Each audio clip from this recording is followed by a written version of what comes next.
ಇವತ್ತು ರಂಜಾನ್ 30 ಡೇಸ್ 30ನೇ ದಿನ ಆದಮೇಲೆ ನಾಳೆ ರಂಜಾನ್ ಹಬ್ಬ ಶುರುವಾಗಲಿದೆ. ನಾನು ನಮ್ಮ ಕರ್ನಾಟಕದ ಜನರಲ್ಲಿ ಎಲ್ಲ ಜನರಲ್ಲಿ ಯುಗಾದಿ ಹಾಗೂ ರಂಜಾನ್ ಹಬ್ಬದ ಹಾರ್ದಿಕ ಶುಭಾಶಯಗಳನ್ನು ಹಂಚಿಕೊಳ್ಳುತ್ತಿದ್ದೇನೆ.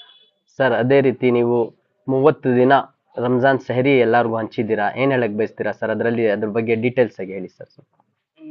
ನಾವು ಒಂದು 4 ವರ್ಷದ ಹಿಂದೆ ಒಂದು ಸೆಹರಿ ರಂಜಾನ್ ಹಬ್ಬದ ಸೆಹರಿಯನ್ನು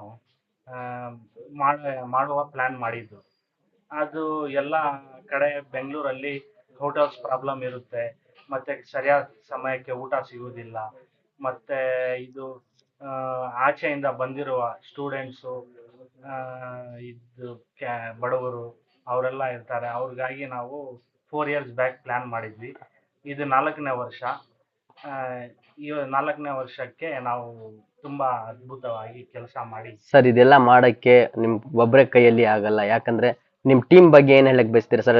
ಇಡೀ ರಾತ್ರಿ ಎಲ್ಲ ಜಾಗರಣೆ ಮಾಡಿ ನಿಮ್ ಜೊತೆ ಕೈ ಜೋಡಿಸಿ ಕೆಲಸ ಮಾಡಿದ್ದಾರೆ, ಅವ್ರ ಬಗ್ಗೆ ಏನ್ ಹೇಳ್ತೀರಾ? ಹೌದು, ಇದು ನಮ್ಮ ರಂಜಾನ್ ಹಬ್ಬದಲ್ಲಿ ನಮ್ಮ ಜಾಲಿ ಮೊಹಲ್ಲಾ ಯುವಕರು, ನಮ್ಮ ಫ್ರೆಂಡ್ಸು, ನಮ್ಮ ಬ್ರದರ್ಸ್ ಎಲ್ಲ ಸೇರಿ ಎಲ್ಲ ಜೊತೆಗೂಡಿ 30 ದಿನ ಯಶಸ್ವಿಯಾಗಿ ಮಾಡಿದ್ವಿ.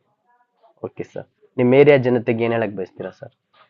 ನಮ್ಮ ಏರಿಯಾ ಜನತೆಗೆ ತುಂಬಾ ಧನ್ಯವಾದಗಳು. ಎಲ್ಲರೂ ನಮ್ಮ ಜೊತೆ ಹಗಲು ರಾತ್ರಿ ಜೊತೆಲಿದ್ದು ನಮ್ಮ ಜೊತೆ ಎಲ್ಲ ಕೆಲಸ ಮಾಡಿ ನಾವು ಏನು ಸೆಹರಿ ಪ್ಲಾನ್ ಮಾಡಿದ್ವಿ ಅದು ಎಲ್ಲರೂ ನಮ್ಮ ಜೊತೆ ಇದ್ದು 30 ದಿನಾನು ನಮ್ಮ ಕೈ ಹಿಡಿದಿದ್ದಾರೆ ಅಂತ. ಸರ್, ಸೆಹರಿ ಮಾಡ್ಸಕ್ಕೆ ಸ್ವಲ್ಪ ದಿನ ಹಿಂದೆ ಗ್ಯಾಸ್ ಪ್ರಾಬ್ಲಮ್ ಎಲ್ಲ ಇತ್ತು, ಯಾವ ರೀತಿ ನೀವು ಕೆಲಸ ಮಾಡಿದ್ರಾ ಸರ್?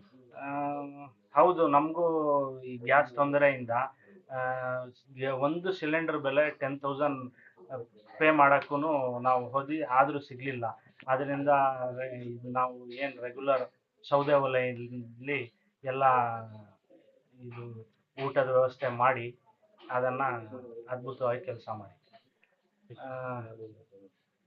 ನಮ್ಮ ಕರ್ನಾಟಕ ರಾಜ್ಯದ 7 ಕೋಟಿ ಜನರಲ್ಲಿ ನಾನು ಯುಗಾದಿ ಹಾಗೂ ರಂಜಾನ್ ಹಬ್ಬದ ಹಾರ್ದಿಕ ಶುಭಾಶಯಗಳನ್ನು ಹಂಚಿಕೊಳ್ಳುತ್ತಿದ್ದೇನೆ. ನಮ್ಮ ಕರ್ನಾಟಕ ರಾಜ್ಯದ ಹಿಂದೂ, ಮುಸಲ್ಮಾನ್, ಕ್ರೈಸ್ತ ಎಲ್ಲ ಬಾಂಧವರು ಜೊತೆಯಿಂದ ಸಂತೋಷದಿಂದ ಹಬ್ಬವನ್ನು ಆಚರಿಸಿ ಖುಷಿಯಾಗಿ ಇರಬೇಕೆಂದು ನಾನು ದೇವರಲ್ಲಿ ಪ್ರಾರ್ಥನೆ ಮಾಡಿಕೊಳ್ಳುತ್ತೇನೆ.